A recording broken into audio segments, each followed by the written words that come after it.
According to a hospitality technology report from CTA, 2 out of 5 consumers would welcome service robots. Robots like this that can transport linen and luggage and waste. But in Las Vegas, where 26% of workers are in hospitality or tourism, there is a big concern about job displacement. And that concern is something that the president of this particular company would like to address. Reed Floco, thank you for joining Nevada Week. And tell me, what is your response when someone says, hey, isn't your company taking jobs away from hospitality workers? We look at it as a service. Honestly, it's another tool in helping our team members to actually succeed. We are big believers that as hotel owners and operators, we should actually make the jobs easier for our team members so they can take the trash out, or the robots can take the trash and heavy lifting, the dirty laundry off of the employees so they can focus on more important tasks, interacting with guests, making the product a better product, and actually, turning something into a positive. Again, we look at it as a tool for every team member to actually be able to thrive with. There are people who would say, yeah, it's a lot cheaper to have one of these than to pay an employee. Have you gotten rid of any employees after utilizing this? So in our current hotels, the hotels we own and operate, we have not. We actually look at it again as a tool. So now we have a more productive team. And remember, there's always call-offs. There's always people not showing up. The robot's there 365 days, 24 hours a day. It's there just continuing to play support. So what happens when someone calls off, you end up with saying, let's say I'm cleaning rooms and we have 12 people cleaning rooms. All of a sudden, now 10 people have to clean the same amount of rooms that 12 would have. The robot's there as a support, so it no longer has to just fall on those 10 people. The robots can actually carry that heavy lifting and take the hard, dirty stuff off the team members so that they can focus on actually getting the job done. And real quick, you told me off camera about your background in this industry, which I think lends itself to you backing this.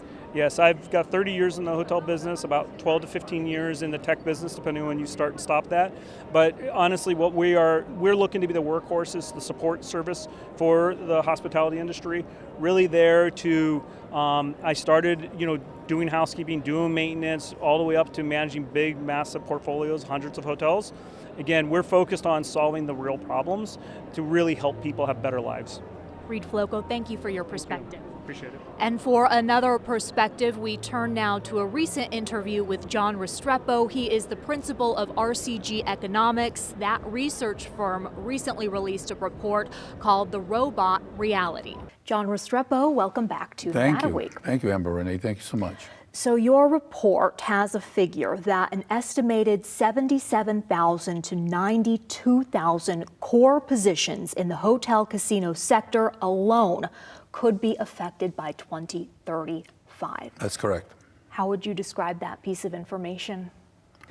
It's really a wake-up call, I think, to kind of pay attention to what's going on. This AI revolution is a major event in human history, and it will have a massive effect on the state of Nevada, and particularly Las Vegas, because the nature of our economy with so many jobs and low-wage, low-skill workers in the resort industry. Right. Your report also lists out specific jobs that are more at risk than others and sooner than others. Right. So right now, between 2025 and 2026, customer service reps, reservations agents, call center operators, data entry personnel are all at a high risk of being displaced. Correct. Then the near future, 2027 to 2030, front desk clerks, housekeeping dispatchers, accounting clerks, food service workers, they are at less of a risk. For those at home who may see their occupation on these two lists, what do they do? That is the toughest question because it requires reskilling and change and providing different skills and training to these folks, which in many ways is out of their control, right? It's really an issue of policymakers. It's an issue of what kind of contracts the unions can negotiate, what can the resort industry itself do. It's more of a community level response. Some of the estimates that we're coming up with, they're anywhere between $750 million to $1 billion over the next 10 years to reskill people in the Southern Nevada. That's, again, a legislative issue, it's a local issue. How do we deal with our tax structure? Is our tax structure will accommodate these kind of costs.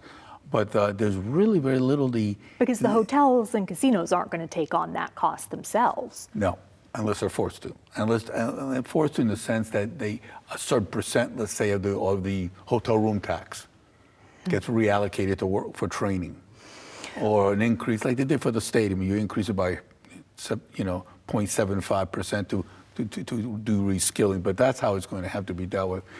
What the individual can do is they need to pay attention to what's going on, and whatever opportunities they have that are offered through their company or through the community to get retrained and reskilled, they have to do. We also have to understand that some people just won't reskill. They're maybe a little older, they don't want to go back to school. That's a whole other issue that we're going to have to take care of with our social structure, our social service structure. So there's a few things, limited amount of things that an individual can do.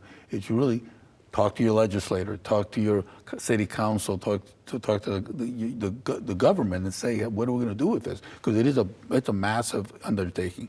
Again, along with the water issue and the land issue. So we have all these things hitting at the same time, right? Combining. You mentioned the Culinary Union. We had them on 2 years back when CES was here, and they talked about a new contract they put together that included, if new technology is going to be implemented, you have to give us 6 months notification. If there is training required, that has to be paid for by you. And if this person cannot be retrained, there has to be severance, including benefits.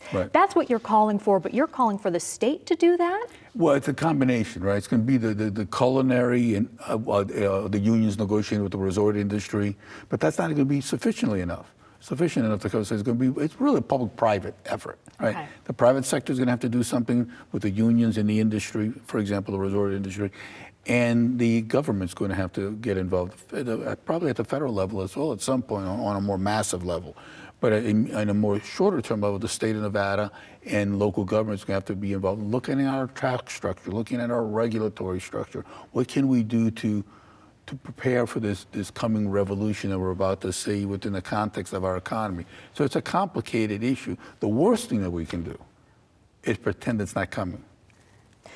The Culinary Union and its power, already having some of this in its contracts, will this delay the hotel and casino industry in Las Vegas from implementing AI and automation as quickly as it might like? To a point. But the power of AI is so major in terms of cost efficiencies, in particularly those kind of jobs you mentioned earlier, and savings as well, and that it's going to be pretty hard to stop it for very long. They can delay it for a little while, the culinary can. But the resort industry, like all other industries, are moving quickly toward AI. And so this is beyond just the resort industry. This is a macroeconomic issue in terms of, it's not only the resort industry is moving toward AI, but every other industry in Nevada is moving toward wherever they can to basically replace human beings. And your report specifically mentions, though, the massive amount of money that's being poured into AI when it comes to hospitality alone, which significantly impacts Las Vegas. The hotels and casinos, will they be impacted equally? Will everything become automated? No, I think that the research shows that the limited service hotels will move more toward automation. They'll be hit pretty hard. Like budget motels. The budget motels, limited service motels. Exactly right. The Holiday Inn Expresses, those kind of places. And some of the national data that's coming out on that is it's about 75% of those jobs will be negatively affected over the next 5 to 10 years. Okay. In terms of massive casino resorts that we see on the Strip, those high-end luxury properties, probably 25% of the jobs will be affected because they require more face-to-face, because what they charge. I mean, they want people to talk to a human being. And then the general kind of luxury hotels that are not casino hotels, maybe 50% of the jobs will be lost. Wherever they can, back of the house kind of jobs will be lost to automation. It's already been occurring. And so depending on the quality of the lodging, depending on who your customer base is, you move toward automation at different rates and at different levels. But at some point, it's all affected, right? Even if it's only 25% at one of the higher end resort properties on the Strip, it's still 25% of the jobs. And so what do we do with those folks? How do we retrain them? What happens? And when you talk about the retraining, Yeah. some people will say, well, yeah, the displacement is going to lead to new jobs, which you have talked about, but how much retraining would be necessary? Is that within reach for most people in these current jobs? No. Why To be not? honest with you. Well, it is if they want to spend the time to do it. Keep in mind, this is an interesting statistic that we came up with from this research. This is, again, a national number. 77% of all the jobs required by that are AI, that can work in AI, have to have a master's degree or above. And those are the kind of jobs that would be. Those are the kind of jobs that will be coming. being created during this transition. So how many of the folks that are high school high school grads, or maybe even college grads, are now going to go to the next level to get their master's degree? Wow. In some technical expertise, as we laid out in the report. So that's a big challenge too, for the education system, for retraining. If in fact we're moving toward this AI, what kind of job is AI going to create? Which they will, but it's going to take time to transition to that. And how many folks can we get retrained? And who's going to pay for And that? who's going to pay for Yeah. people to go to grad school? What's a little hard for me, at least, to rationalize is that after COVID, the hotels and casinos really struggled to bring employees back. And I think some still are, but why would they do that just to be laying them off a few years later for automation? I don't think anyone thought at that point, including the economists, how quickly AI was progressing and advancing. Just think about this, how somewhat primitive Zoom was when it first came out. Look at all the capabilities of just remote meetings now. Yeah. All those different applications that you can do for remote, whether it's Microsoft Teams or Zoom, whatever it is, how quickly that has changed and improved, Yeah. right? Right. Look at AI, Chat GPT and Claude and all this generative AI and what that's doing to writing, Right. research. Very much No so. one expected this thing to happen so quickly. So I don't think the resorts thought that, AI was coming. They were going to employ it in a few ways, robot bartenders and stuff like that, But no one anticipated the speed at which it's being adapted and improving and growing. A couple more points. Your report notes that women will be disproportionately impacted by these displacements. Why? Because a lot of the jobs unfortunately I have a daughter and it bothers me. A lot of the lower end kind of service jobs are done by women, even at the resort industry. One of the interesting things about the resort industry is that it's always been a very good employer of women compared to a lot of other industries. So Las Vegas has been kind of in the forefront of giving women a fair shot and paying them, equal to men in many ways. But a lot of women are in these, particularly in the hospitality industry. This is nationally and globally and locally, are in these kind of jobs. A lot of them, because to be honest with you, a lot of them are undocumented workers. Right. And so there's all kinds of things that come into play, but yet women have always had a relatively large role in the hospitality industry.